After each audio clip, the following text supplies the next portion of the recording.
नमस्कार, आप देख रहे हैं जवाब तो देना पड़ेगा और आपके साथ में विजेंद्र सोलंकी। फर्स्ट इंडिया ने इस घटना के साथ जिन सवालों को खड़ा किया था, एक एक करके अब उन सवालों के जवाब मिल रहे हैं। मसलन नरेश मीणा पर कार्रवाई कब होगी, गिरफ्तार हुए 14 दिन के लिए न्यायिक अभिरक्षा में भेज दिया गया। सवाल यह था कि क्या जिन्होंने उपद्रव फैलाया वो वहीं के लोकल थे या बाहर से उनको वहां बुलाया गया था। एसपी जो बयान दे रहे हैं, जो कलेक्टर साहिबा बयान दे रही हैं, वो कह रहे हैं कि प्राथमिक तौर पर यह जानकारी मिल रही है कि वो बाहर के लोग थे। अब ऐसे में सवाल यह खड़ा हो रहा है कि बाहर के लोग आचार संहिता के बीच में वोटिंग के दौरान वहां पहुंचे तो कैसे पहुंचे, क्योंकि यह पूरे तरीके से कानूनन सही नहीं था। तो फिर इस तरफ किसी ने ध्यान क्यों नहीं दिया, सवाल अभी भी है। जिस तरीके से बयान आ रहे हैं कि बाकायदा जो कॉमन लोग वहां थे उनके घरों पर पत्थरबाजी हुई, उनके साथ मारपीट की गई, क्या इसको लेकर एक निष्पक्ष जांच होगी और उसके लिए क्या कोई कमेटी गठित की जाएगी जो रिटायर्ड जज के अधीन होगी। इन तमाम सवालों के बीच में आज की सच्चाई यही कि एक तरफ शांति है और दूसरी तरफ थप्पड़बाज नरेश मीणा सलाखों में है। लेकिन क्या इससे मामला शांत हो गया और तमाम पहलुओं के जवाब मिल गए? आज बात इससे मुद्दे।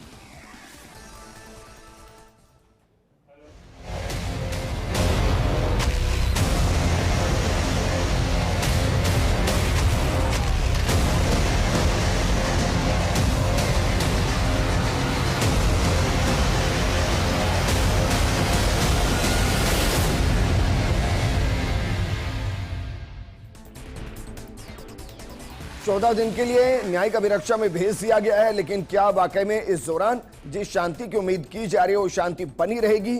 और जो सवाल इसके बाद भी हैं, क्या उनके जवाब मिलेंगे या वक्त के साथ सब कुछ रफा दफा होता नजर आएगा? इस मुद्दे पर बात करने के लिए हमारे साथ जुड़े हैं पंकज जोशी जी हैं, बीजेपी प्रवक्ता, कांग्रेस प्रवक्ता डॉक्टर सीबी यादव जी हैं, हमारे साथ विषय विशेषज्ञ के तौर पर विक्रांत सिंह जी हैं, रिटायर्ड पुलिस अधिकारी अनिल गोडवाल हैं और हमारे सहयोगी वजाहत हैं। वजाहत, शुरुआत आपके साथ करना चाहेंगे क्योंकि जब यह फैसला दिया गया उसके बाद की रिएक्शन क्या है और क्या जहां पर नरेश मीणा को रखा गया है अभी भी उसके बाहर नरेश मीणा के समर्थक मौजूद हैं?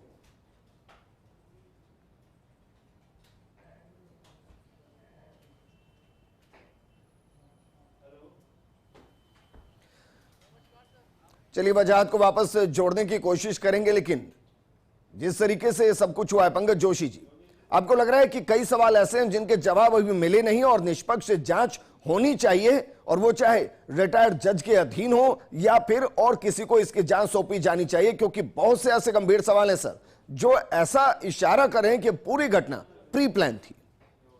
बिल्कुल विजेंद्र भाई, देखिए दो बड़ी बातें हैं कि चुनाव चल रहा था और चुनाव जब चलता है प्रदेश में कहीं भी चले या देश में चले तो चुनाव चलता है तो सबसे बड़ी जो है इस चीज़ की जो है परिपक्वता रखी जाती है, इस चीज़ का जो है स्थायीकरण किया जाता है कि कहीं भी चुनाव जो है शांतिपूर्ण हो और चुनाव में बाधा नहीं बने, क्योंकि एक बड़ा खर्चा है, बड़ी चीज़ दोबारा से चुनाव होना, ये चीज़ें हैं, तो पूरा का पूरा चुनाव जो है शांतिपूर्ण ढंग से हो।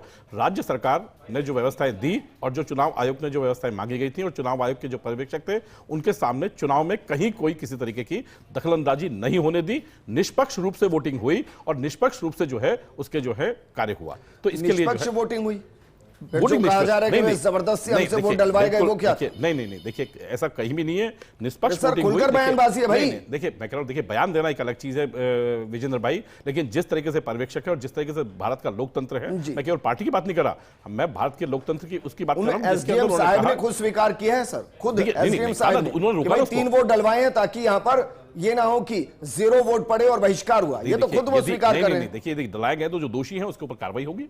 देखिए मैंने कहा ना कि लेकिन वोटिंग जो हुई उसमें जो है शांतिपूर्ण तरीके से वोटिंग, उन्होंने बहिष्कार कर रखा था। देखिए ये जो काम है, सारा का सारा काम जो है चुनाव आयोग का है कि चुनाव आयोग उस पर क्या निर्णय लेते हैं और चुनाव आयोग उस पर क्या करते हैं। अब रही बात, आपने पूछा कि भाई इस पे जो है जांच होंगी। देखिए बिल्कुल भारतीय जनता पार्टी इस बात के लिए कठोर है कि कहीं भी किसी भी रूप में जो है लॉ एंड ऑर्डर की स्थिति नहीं खराब होने देंगे। दोषी होंगे उसको सजा मिलेगी और जो भी चीजें करनी होंगी वो निश्चित रूप से उसकी जो है जांच करेंगे। लेकिन अभी तक क्योंकि वहां चुनाव आचार संहिता है, चुनाव आयोग के जो पर्यवेक्षक है वहां पर हैं और जो भी चुनाव आयोग निर्देश करेगा और जो भी कोर्ट निर्देश करेगी निश्चित रूप से भारतीय जनता पार्टी की सरकार, भजनलाल जी की जो सरकार है भारतीय जनता पार्टी के नेतृत्व वाली, उसमें निश्चित रूप से पालना की जाएगी। इतना क्या सोचना था सर, बीजेपी की भी सरकार है वैसे। हाँ हाँ, मैं कहा है ना, वैसे। नहीं ये सरकार जब बनती है तो ठीक देखिए, है, बिल्कुल वापस विजेंद्र मैं भाई आपके मैंने पास कहा आऊंगा। ना, वजाहत विजेंद्र भाई, हमारे हमने साथ कहा ना हैं। कि हमने वजाहत पार्टी को क्या देख के मुझे नहीं किया सुन काम। पा रहे हैं?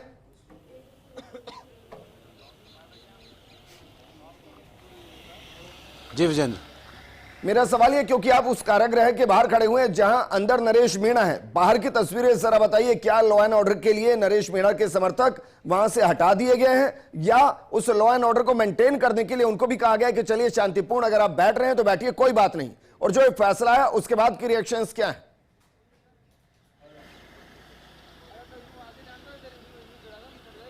जी बिल्कुल विजेंद्र, मैं आपको बता दूं कि नरेश मीणा को मालपुरा थाना से जो पुलिस का जाब्ता है वो लेकर रवाना हुआ था। हालांकि अभी तक नरेश मीणा यहां पहुंचे नहीं है, लेकिन आप देख सकते हैं पीछे हमारे टोंक जिला कारागृह है, यहाँ पर अब से कुछ ही देर बाद नरेश मीणा को लाया जाएगा। हलचल आप देख सकते हैं कितनी है, पूरा जेल प्रबंधन जो है इस समय बाहर है, जेल के जो गार्ड्स हैं, सुरक्षा प्रहरी हैं, वो पूरी तरीके से बाहर हैं। गेट को जो है अभी यहाँ पर ठीक भी किया गया था खोलने के लिए। कुछ ही देर में नरेश मीणा को यहाँ लाया जाएगा। इसको लेकर तमाम जो इंतजाम हैं जेल प्रबंधन की ओर से वो मुकम्मल किए जा रहे हैं यहाँ पर। इसके साथ साथ जो जेल के बाहर का एरिया है यहाँ पर पूरी तरीके से इसको आसपास जो लोग थे उनको यहाँ से हटा दिया गया है, क्लियरेंस यहाँ पर कराया गया है। इसको लेकर जो सीओ है टोंक पुलिस के सर्किल ऑफिसर राजेश विद्यार्थी, वो जाब्ते के साथ यहाँ पर पहुंचे हैं। पूरा एरिया जो है वहाँ से क्लियर कराया जा रहा है। जी अच्छा, वजाहत ये बताइए, क्योंकि बयान बहुत से आ रहे हैं, एसपी साहिबा के बयान आ रहे हैं, एसपी साहब के बयान आ रहे हैं, कलेक्टर साहिबा के बयान आ रहे हैं, अब वो ये कह रहे हैं कि बाहर के लोग हैं बहुत ज्यादा, तो चलते इलेक्शन में एंट्री कैसे की?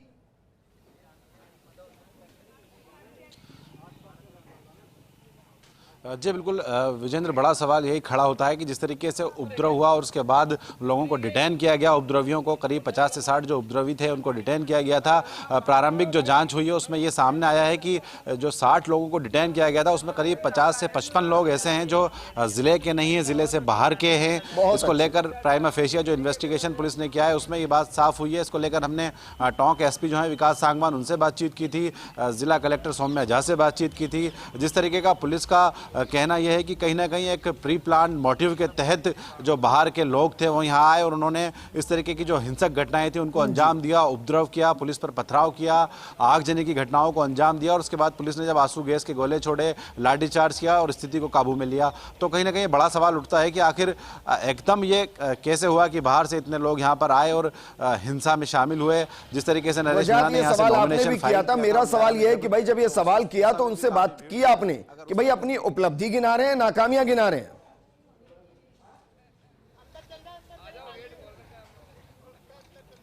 जी बिल्कुल, देखिए हमने जब इस बारे में उनसे सवालात किए तो उनका यही कहना था कि अब जो गिरफ्तार किया गया है लोगों को उनका क्रिमिनल बैकग्राउंड देखा जाएगा। पहले भी लगातार पुलिस इस पूरे मामले की जांच कर रही थी, पहले भी सख्ती बरती जा रही थी, लेकिन गिरफ्तारियां किसी की नहीं हुई थी। इस पूरे मामले में जब गिरफ्तारियां हुई तो ये बात पता चल सकी कि लोग बाहर के हैं, बाहर ही लोग यहाँ पर आए थे। ठीक विजेंद्र, वजाहत वापस मैं आपके पास आऊंगा, क्योंकि क्रिमिनल बैकग्राउंड तो नरेश मीणा का भी बाद में निकाल लिया गया, उसको भी पहले निकाल कर पढ़ लेते और उसको थोड़ा गंभीरता से लेते तो शायद ये घटना नहीं घटती। विक्रांत जी, मैं सही कह रहा हूं? क्या अंडर एस्टिमेट किया गया इस पूरे घटनाक्रम को? और क्योंकि जिस तरीके से एक एक करके सवालों के जवाब मिल रहे हैं, ऐसा लग रहा है मानो प्री प्लानिंग थी सब कुछ, बाहर से लोग आ गए, सैकड़ों की संख्या में आ गए, जमकर उत्पात मचाया, ये कैसे संभव हो सकता है? देखिए, लोकतंत्र में चुनाव लोकतंत्र की आस्था का पर्व है, और उसमें वो आरएएस ऑफिसर वहाँ रिटर्निंग ऑफिसर भी थे, उनके ऊपर दायित्व था कि उस चुनावों का संचालन निष्पक्ष तरीके से वहाँ पे करें, और वो अपने दायित्व की पालना भी कर रहे थे। उस वक्त इस तरह की कोई भी घटना होना, ये राज्य की कानून व्यवस्था पर और प्रशासन की जो गरिमा है उसके ऊपर एक बहुत बड़ा प्रश्न चिन्ह है कि किसी व्यक्ति की इतनी हिम्मत कैसे हो सकती है कि इतने प्री प्लान्ड तरीके से इतनी बड़ी घटना को अंजाम दे दिया जाए। दूसरी चीज़ इसमें मैं सोचता हूँ कि नरेश मीणा ही नहीं, समाज भी और जनता भी कहीं हद तक जिम्मेदार है कि किसी प्रशासनिक अधिकारों किसके साथ अपशब्द काम में ले लेना, किसी को मार देना, थप्पड़ मार देना, ऐसे नेता को हम दबंग बोलते हैं, बाहुबली बोलते हैं, और बहुत जल्दी से उसकी राजनीति चमकने लगती है और समाज भी उसको स्वीकार करने लगता है। हम उसको रॉबिनहुड की तरह देखने लग जाते हैं। तो समाजशास्त्रीय दृष्टि से भी देखा जाए तो जनता के जो मनोभाव है इसको हमें समझना पड़ेगा कि किस तरह से जनता की सोच ऐसी बन गई है कि जो व्यवस्था है वो हमारी विरोधी है, प्रशासन हमारा विरोधी है। इसमें मैं समझता हूं कि बॉलीवुड का भी एक बहुत बड़ा रोल है, उन्होंने इस तरह का नैरेटिव बनाया है। सर, दोनों पक्षों को सुनना पड़ेगा ना भाई, एक पक्ष को तो नहीं सुना जा सकता। दूसरा पक्ष तो दिखा रहा है उसके हाथ पर बड़े बड़े निशान हैं, उसके शरीर पर चोटों के निशान हैं, और वो महिलाएं हैं, कह रही हैं कि घर में घुसकर मारा है। इसकी निष्पक्ष जांच होनी चाहिए, और अगर कहीं कहीं कोई शंका है तो मैं सोचता हूं उसकी न्यायिक जांच होनी चाहिए, ताकि राजनीतिक रूप से ये जो तर्क वितर्क और विमर्श हैं ये समाप्त हो और लोकतंत्र में लोगों की आस्था बनी रहे। डॉक्टर सीबी यादव, जरा बताइए इसमें क्या ये उपलब्धि माने कि भाई थप्पड़ लगने के बावजूद वहां कम से कम जो टाइम था 6 बजे का, 6:30 बजे का, तब तक व्यवधान पैदा नहीं होने दिया गया और जितनी भी वोटिंग हो सकती थी वोटिंग कराई गई, या मैं इसको एक नाकामी मानूं कि उसके बाद जो एक एहतियात बरती जानी चाहिए थी वो नहीं, और जो 14 दिन की न्यायिक अभिरक्षा मिली है उसको आप कैसे देख रहे हैं? राजस्थान की एक खूबसूरत राजनीतिक संस्कृति में काला धब्बा है ये। इसको कोई सपोर्ट नहीं कर सकता। मेरी तो कांग्रेस परिवार की तरफ से वहाँ के नागरिक जो उस पूरी आगजनी और हिंसा को समर्थन दे रहे हैं उनसे अपील भी है कि इनको तो संरक्षण प्राप्त है, लेकिन आपके बच्चों का भविष्य खराब हो जाएगा, आपका भविष्य खराब हो जाएगा, इसलिए किसी भी सूरत में इसे सपोर्ट ना करें। विजेंद्र जी, कुछ सवाल तो बिल्कुल साफ साफ उठते हैं। पहला सवाल, जो कलेक्टर जो उस जिम्मेदार पूरे जिले के, वो खुद कह रही कि बाहर के लोग आ गए। आप सोच सकते हैं कि क्या बिना संरक्षण के बाहर के लोग संभव है? और ये संरक्षण किसका हो सकता है, क्योंकि अभी तो सरकार के अलावा कोई संरक्षण संभव नहीं है। एक बहुत गंभीर मामला है जो विजेंद्र जी देखना चाहिए। लगातार नरेश मीणा जी एक बात कह रहे हैं, लगातार नरेश मीणा क्या कह रहे हैं? किरोड़ी जी मल मीणा जी ही मेरे आदर्श है और वो मुझे बचाएंगे, वो मुझे न्याय दिलाएंगे। बार बार इस बात का जिक्र करना, मतलब ऑन स्क्रीन जिक्र करना, कोई पीछे से नहीं, ये निश्चित ही संकेत देता है कि दाल में बहुत कुछ काला है।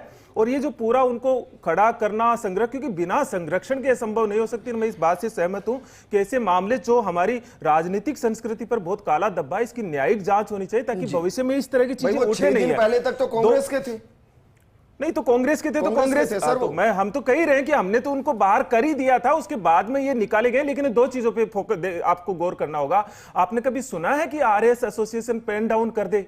आप सोचिए, इसका मतलब आज का प्रशासन कितना लाचार होगा सरकार के सामने। ये सोचने वाली बात है कि उन्हें एक इस छोटी सी घटना जिसको उन्हें गिरफ्तार करना है, उन्हें कानून व्यवस्था देखना है, और वो पेन डाउन तक कर रहे हैं। मतलब उनके हाथ कितने बांध दिए गए होंगे। ये बहुत शर्मनाक और बहुत खतरनाक बात है राजस्थान के लिए, जिसके लिए ध्यान देने की बात है। और अगर यही इसी हालात पर सरकार चली तो निश्चित तौर पर हमको सोचना पड़ेगा कि अगर इस रास्ते पर सरकार चल रही है कि आज अधिकारी पेन डाउन करने की स्थिति में आ गए, किसको गिरफ्तार करना था? आप सोचिएगी कि गिरफ्तार करने की जिम्मेदारी किसकी है? प्रशासन की। वो लाचार है कि हम गिरफ्तार नहीं कर पा रहे हैं, उनको पेन डाउन हड़ताल तक करनी पड़ रही है। तो मैं मानता हूं ये बहुत, उससे भी ज्यादा हमारे लिए बहुत चिंताजनक बात है कि प्रशासन लाचार हो गया है। गिरफ्तार हो गए हैं सर, वो 14 दिन के अभी उसमें भी चले गए हैं। गिरफ्तार कैसे हुए ये देखना पड़ेगा। गिरफ्तार कैसे? गिरफ्तार करवाने के लिए प्रशासन को हड़ताल करनी पड़ी। यह मुझे लगता है इस घटना से भी ज्यादा खतरनाक बात है और बहुत ही निंदनीय है, जो कभी नहीं होनी चाहिए थी। ऐसा सीन हम लोकतंत्र के भीतर देख रहे हैं कि हमारा प्रशासन इतना पंगु हो जाएगा, तो यह तो कितनी चिंताजनक बात है। मुझे लगता है एक और बात पे ध्यान दिलाना चाहूंगा।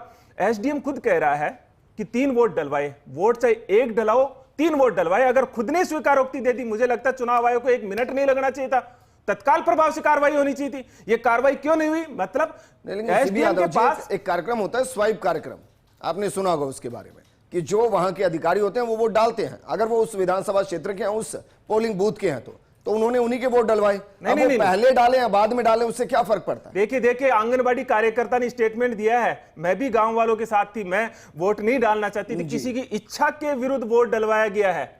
तो फिर ये तो बहुत गंभीर मामला है। और एक एसडीएम ऐसा बिना निर्देश और बिना ऊपर के आदेश के नहीं कर सकता, ये आप भी जानते हैं, ये प्रदेश की जनता भी जानती है। अनिल गोडवाल जी हमारे साथ हैं, रिटायर्ड पुलिस अधिकारी। अनिल गोडवाल जी, क्या वाकई में इस पूरी घटना को पुलिस ने बहुत कम वक्त में कंट्रोल किया, क्योंकि स्थिति और भी भड़क सकती थी? और क्या आज ये अच्छा फैसला रहा कि वीडियो कॉन्फ्रेंसिंग के जरिए पेश किया गया? क्योंकि अगर बाय रोड ले जाया जाता तो हो सकता है और थोड़ी तनाव की स्थिति होती।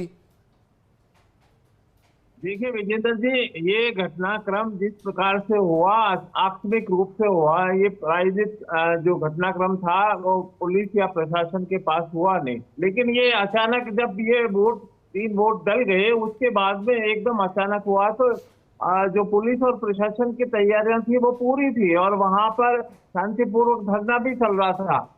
ऐसा में जब अकस्मात अगर निर्वाचन आयोग के वो जो निर्वाचन का समय था, तब अगर अकस्मात कार्रवाई की जाती है या उनको गिरफ्तारी की, तो हो सकता है कि इससे ज्यादा भी क्षति या लॉ एंड ऑर्डर बिगड़ने की संभावना होती, क्योंकि काउंटर पार्ट है एसडीएम प्रशासन का, पुलिस और प्रशासन का। उन दोनों ने निर्णय लिया और मैं ये मान के चलता हूँ कि ये निर्णय कलेक्टर एसपी ने चर्चा करके लिया होगा कि भाई ये जब इलेक्शन समाप्त हो जाए, पोलिंग पार्टी चली जाए, उसके बाद में अरेस्ट की कार्रवाई अपन कर सकते हैं।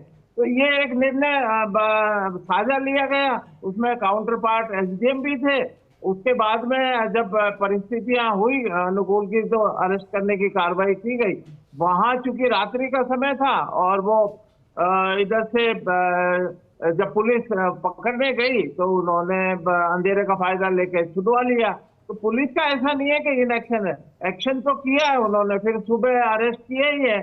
अगर ये बात अगर हम मानते हैं कि उस समय एक्शन ले लिया होता, ये चार्जेस लगते हैं पुलिस के कि भाई उसी समय क्यों नहीं गिरफ्तार किया, ये प्राथमिक रूप से एक जनरल आर्म, क्योंकि उस समय भी हमें पहला जो है वो हमारे जो उपचुनाव हो रहे हैं, उपचुनाव कहीं किसी रूप से बाधित नहीं है, क्योंकि ये बाहर की घटना है, चुनाव केंद्र के अंदर की नहीं है। तो ऐसे में हम सबसे पहले प्रायोरिटी पुलिस की ये होती है कि भाई चुनाव बाधित नहीं हो और चुनाव प्रक्रिया कंप्लीट हो जाए, ताकि हम के बाद में अरेस्ट तो बाद में भी कर सकते हैं। अरेस्ट तो मान लो हो सकता था 2 दिन बाद भी होता अगर कहीं निकल जाता। तो ऐसा मान के ये जो निर्णय लिया और उसका परिणति आप देखें कि वहां प्रायोजित कार्यक्रम से उन्होंने पुलिस और वाहनों को, आम आदमी के वाहनों को आग लगाई, कानून व्यवस्था की स्थिति बन गई। अब ये सवाल उठता है कि भाई वहां आने क्यों दिया, या तो देखिए कि किसी के भी वहां कोई ये थोड़ी है कि भाई किसी के आने के ऊपर पाबंदी लगा दी थी या हमारे को पहले से पता था। कई चीजें अब उठ के आ रही है, लेकिन मेरा ऐसा मानना है कि पुलिस ने त्वरित कार्रवाई करके इसको इशू को जल्दी डाउन किया गया। हाँ, ये एक बात सही कह रहे हैं कि पेन डाउन जो वाला जो मामला है, इसमें कहीं ना कहीं पुलिस को जल्दी एक्शन, फास्ट एक्शन या जल्दी एक्शन लिया गया। ये रात वाला एक्शन है जो हो सकता है कि सुबह भी लिया जा सकता था। यहाँ कुछ देखने वाली बात है, अदरवाइज पुलिस का एक्शन बिल्कुल ठीक है और बाकी ये कानून व्यवस्था अब बिल्कुल शांति है। कुछ ये छोटी घटनाएं वजाहत हमारे साथ बने हुए हैं। वजाहत, कितना टाइम लगेगा नरेश मीणा को यहाँ आने में?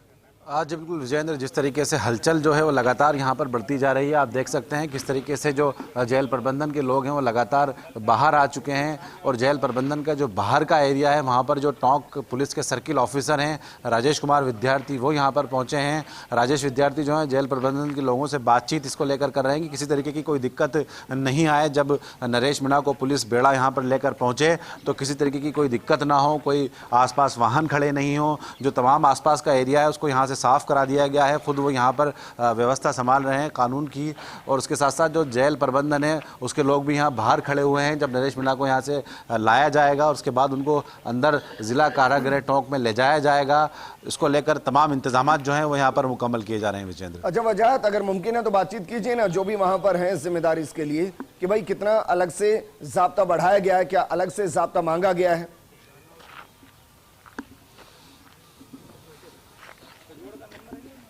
जी देखिए सर, किस तरीके का मैसेज है, आप यहाँ हैं, क्या मैसेज है, किस तरीके का कितना ज़ाब्ता यहाँ पर तैनात है फिलहाल?